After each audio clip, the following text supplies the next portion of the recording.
તો આ તરફ ભરૂચ જિલ્લામાં વરસાદના પગલે રેડ એલર્ટ જાહેર કરાયું છે। સાથે જ સરદાર સરોવર ડેમમાં પણ ઉપરવાસમાં વરસેલા વરસાદના પાણીની આવક થવાના કારણે ડેમમાંથી પાણીનો પ્રવાહ છોડવામાં આવતા નર્મદા નદીમાં પણ પૂરની પરિસ્થિતિ ઊભી થઈ છે।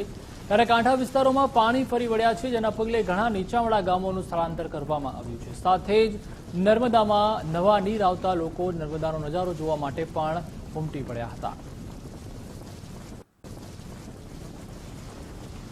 ઉપરવાસમાં ભારે વરસાદને કારણે સરદાર સરોવર ડેમમાંથી 3,45,000 ક્યુસેક જેટલું પાણી છોડવામાં આવી રહ્યું છે, જેના પગલે ભરૂચ શહેરમાં ગોલ્ડન બીચ ખાતે નર્મદા નદીની સપાટી 26 ફૂટ જેટલી વહી રહી છે, જેના પગલે નીચાણવાળા વિસ્તારમાંથી 200 જેટલા લોકોને અગાઉ સૂચના આપી તેમની ઘરવખરી પશુપાલન જે કરતા હોય તેઓના પશુ સાથે તેઓને સ્થળાંતર કરી રેસ્ક્યુ સેન્ટર ખાતે હાલમાં રાખેલા છે। તેઓને રહેવા ખાવાની સંપૂર્ણ તંત્ર દ્વારા વ્યવસ્થા કરવામાં આવી છે। ઉપરવાસમાં ભારે વરસાદના કારણે સતત સરદાર સરોવર ડેમમાં પાણીની આવક નોંધાઈ રહી છે, જેના કારણે 23 દરવાજા ખોલીને પાણીનો પ્રવાહ છોડવામાં આવી રહ્યો છે। નર્મદા નદીમાં પાણીનો પ્રવાહ છોડવામાં આવતા ભરૂચ નજીક પણ કાંઠા વિસ્તારોમાં પાણી ફરી વળ્યા છે, લોકોના મકાનો ડૂબી ગયા છે। આપણે ભરૂચના પશ્ચિમ વિસ્તારની વાત કરવામાં આવે તો તમે જોઈ રહ્યા છો ભરૂચના વેજલપુર વિસ્તાર, ફુરજા, ચાર રસ્તા સહિતના વિસ્તારોની સ્થિતિ તમે જોઈ રહ્યા છો। નર્મદાના જે પાણી છે, પૂરના પાણી છે, તે ઘણા મકાનોમાં ફરી વળ્યા છે, જેના કારણે જે મકાનના રહીશો છે, જે જર્જરિત મકાનો છે, તે પણ લોકો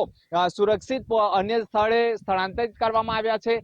સાથે સાથે વિસ્તારની વાત કરવામાં આવે તો અહીંયા સ્મશાન પણ આવેલા છે, સાથે મંદિરો આવેલા છે, ધાર્મિક સ્થળો આવેલા છે। અહીંયા મોટા પ્રમાણમાં માછીમારો પણ રહેવાસી હોય, માછીમારીના વ્યવસાય સાથે સંકળાયેલા હોય, જેને લઈને પોતાના નાવડાઓ પણ અત્યારે હાલ પૂરતા બંધ કરવામાં આવ્યા છે। વાત કરવામાં આવે તો સ્થાનિકો સુરક્ષિત રીતે બહાર નીકળી ગયા હોય તેવું માનવામાં આવે છે। અને ખાસ વાત કરવામાં આવે તો વેજલપુર વિસ્તારમાં કાંઠા વિસ્તાર સુધી પાણી ફરી વળ્યા છે।